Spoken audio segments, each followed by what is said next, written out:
I always thought the worst part of being home alone would be the silence. I was wrong. The worst part was the noise you couldn't explain. It was a Tuesday night.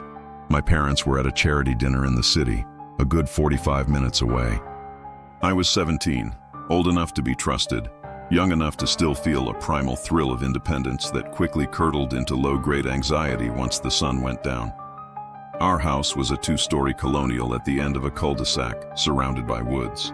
Peaceful, my mom called it. Isolated, I thought.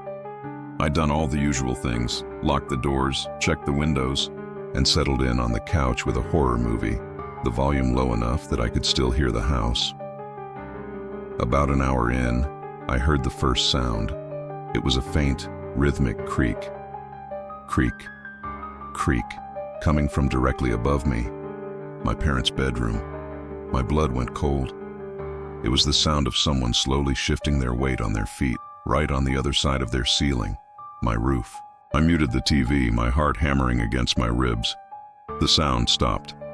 I held my breath, listening so hard my ears rang. Nothing, just the hum of the refrigerator. I tried to logic with myself. It was an old house. Old houses settle. The wind. It had to be the wind. I unmuted the movie, trying to lose myself in the fictional terror, but my attention was nailed to the ceiling. 10 minutes later it came again. Creak, creak. But this time, it was moving. It left my parents' room and crept down the hallway upstairs towards my bedroom. Each footstep was deliberate, heavy. This was no house settling. This was the gait of a person trying to be quiet and failing on the old floorboards. I was frozen, a statue on the plush couch. My phone was on the kitchen counter. The landline was upstairs. I was utterly cut off. The footsteps reached the top of the stairs. I could hear the distinct sound of a hand sliding down the banister, a soft, dusty rasp. Then a shadow fell over the stairwell, stretching down the steps and into the living room. I couldn't see the source, but the shape was all wrong. It was too tall, too thin. It didn't move like my dad. A voice, soft and raspy, slithered down the stairs. "Hey kiddo, I'm home early. Didn't mean to scare you." It sounded like my dad, almost. It had his cadence, his slight accent. But it was off, like a recording played at the wrong speed. There was a wet, gurgling quality to it that made my skin crawl. "Your mom's just putting the car in the garage," the voice continued. "Everything okay down there?" My throat was sealed shut. I knew, with a certainty that felt like ice water in my veins, that it was not my dad. My dad would have come down the stairs, flicked on the light, asked why I was sitting in the dark. He wouldn't lurk up there, a disembodied shadow and a corrupted voice. I did the only thing I could think of. I forced a shaky breath and said, "Yeah, Dad. All good. Just watching a movie." I tried to sound normal, bored even. There was a long pause. I could feel it listening, evaluating my lie.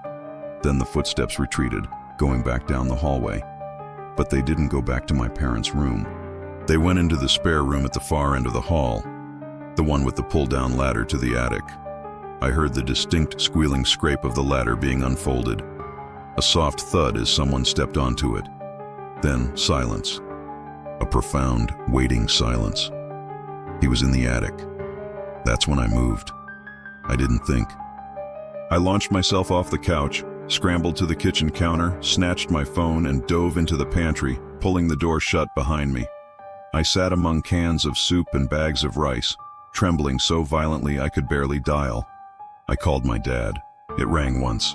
"Hey, sweetie, we're just about to head home. Everything all right?" "Dad," I whispered, my voice cracking. "Where are you?" "Still at the restaurant, honey.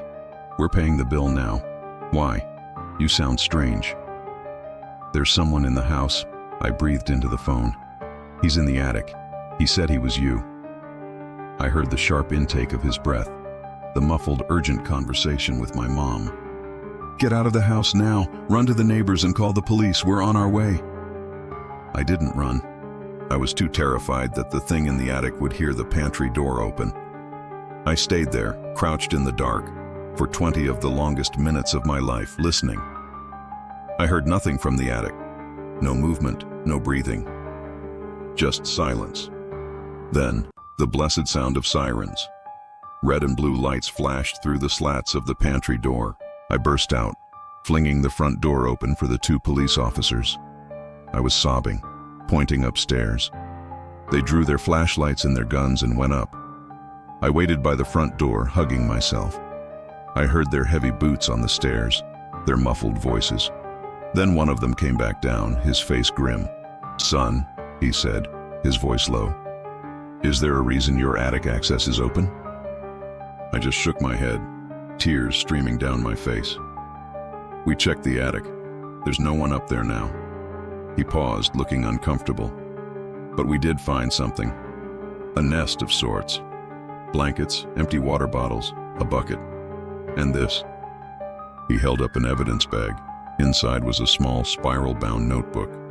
My notebook from my bedroom desk. On the open page, in handwriting that was a shaky, childish imitation of my own, were the words, "I'm so glad I finally have a little brother to play with." They never found him. The police theorized it was a homeless person or someone with severe mental issues who had been living in our attic for days, maybe weeks, coming and going through the unfinished soffit vent from the roof. They found pry marks on the exterior trim. He knew our routines. He knew my name. He knew what my dad sounded like. We moved out within the month. I never slept a full night in that house again.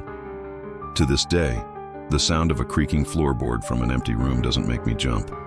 It makes me freeze, because I know what it's like to have a stranger practice being your family, just a few feet above your head.